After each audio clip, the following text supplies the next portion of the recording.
Hai anak-anak kelas 7, jumpa lagi dengan Miss Selvi dalam pelajaran IPA.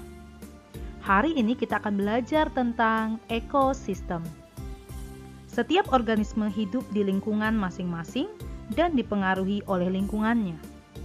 Di lingkungan hidupnya, organisme berinteraksi dengan komponen-komponen lingkungan di sekitarnya.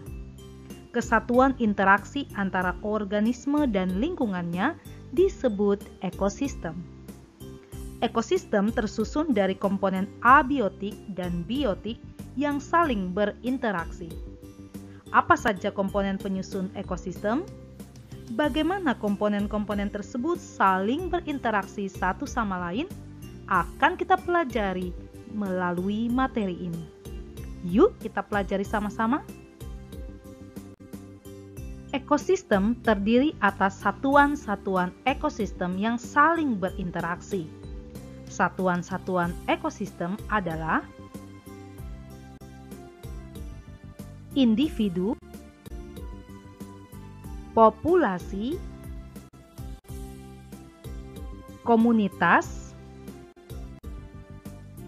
ekosistem, dan biosfer.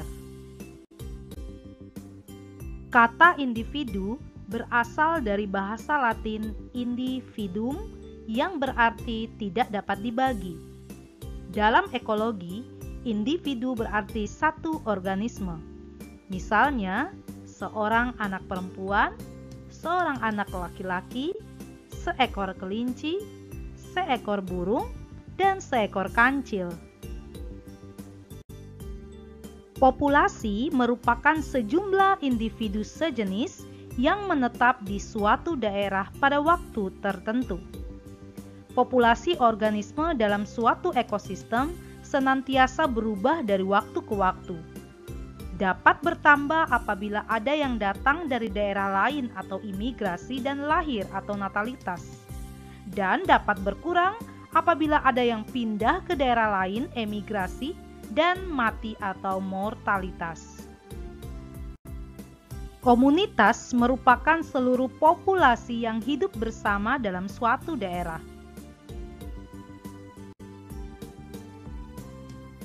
Misalnya populasi rumput, serangga, harimau, dan kijang dalam suatu daerah padang rumput membentuk suatu komunitas. Anggota komunitas berinteraksi dengan benda tak hidup membentuk ekosistem. Ada dua bentuk ekosistem, yaitu ekosistem alami dan ekosistem buatan.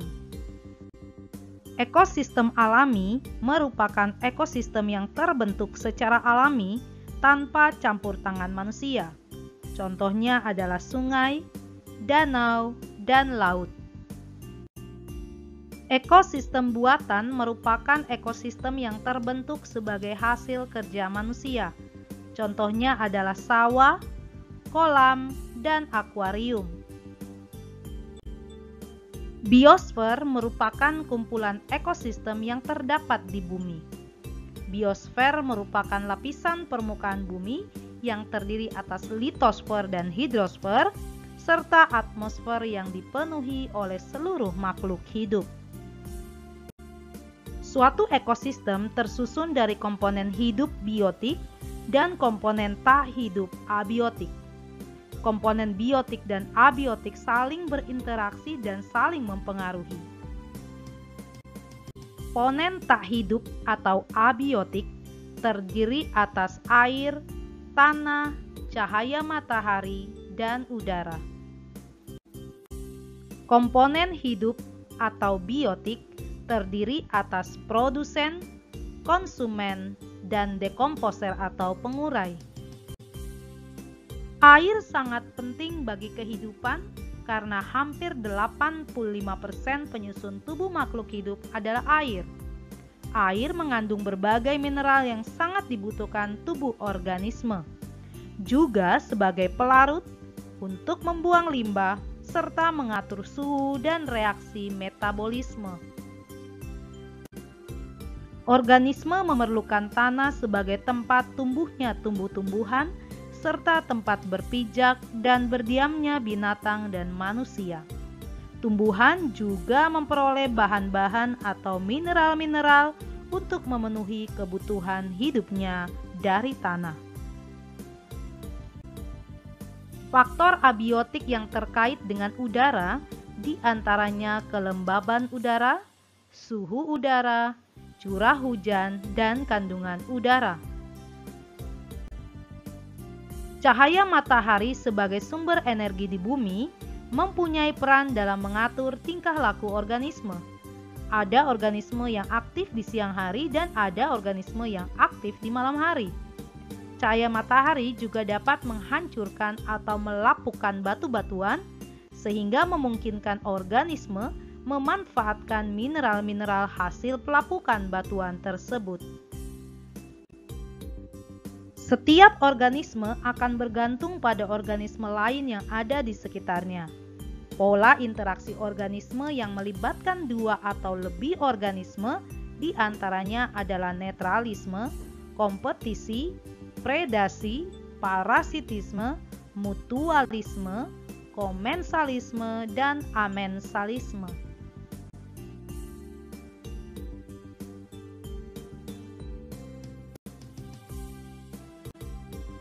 Netralisme merupakan hubungan yang tidak saling mempengaruhi meskipun organisme-organisme hidup pada habitat yang sama.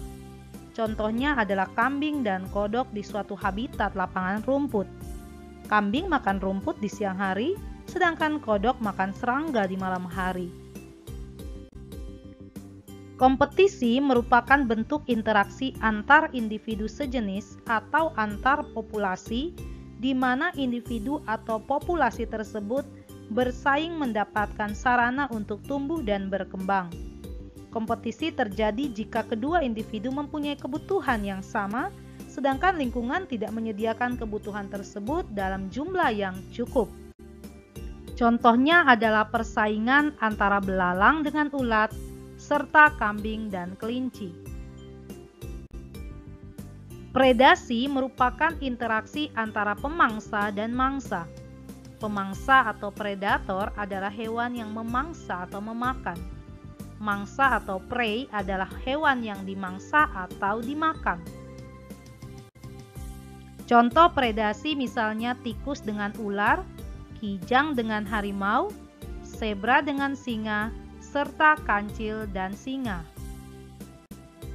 Parasitisme merupakan hubungan antara dua organisme yang berbeda jenis, di mana salah satu pihak mendapatkan keuntungan, sedangkan pihak lain mendapatkan kerugian. Pihak yang diuntungkan adalah parasit, pihak yang dirugikan adalah inang.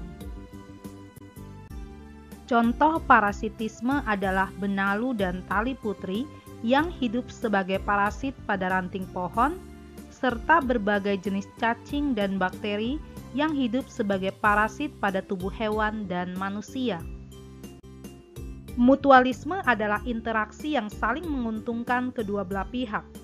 Pasangan organisme ini disebut inang dan simbion. Contoh mutualisme adalah hubungan antara burung jalak dengan kerbau, serta manusia dengan bakteri usus.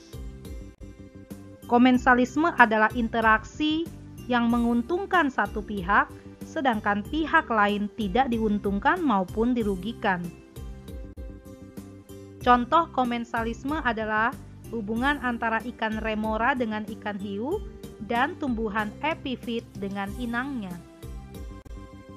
Amensalisme atau antibiosis adalah interaksi antar organisme di mana salah satu organisme menghambat pertumbuhan organisme lain. Misalnya beberapa jenis fungi atau jamur yang menghasilkan zat antibiotik yang dapat menghambat dan membunuh mikroorganisme lainnya. Pada sebuah ekosistem, produsen, konsumen, dan pengurai saling tergantung satu sama lain secara langsung maupun tidak langsung yang akan membentuk jaring-jaring ekologi berupa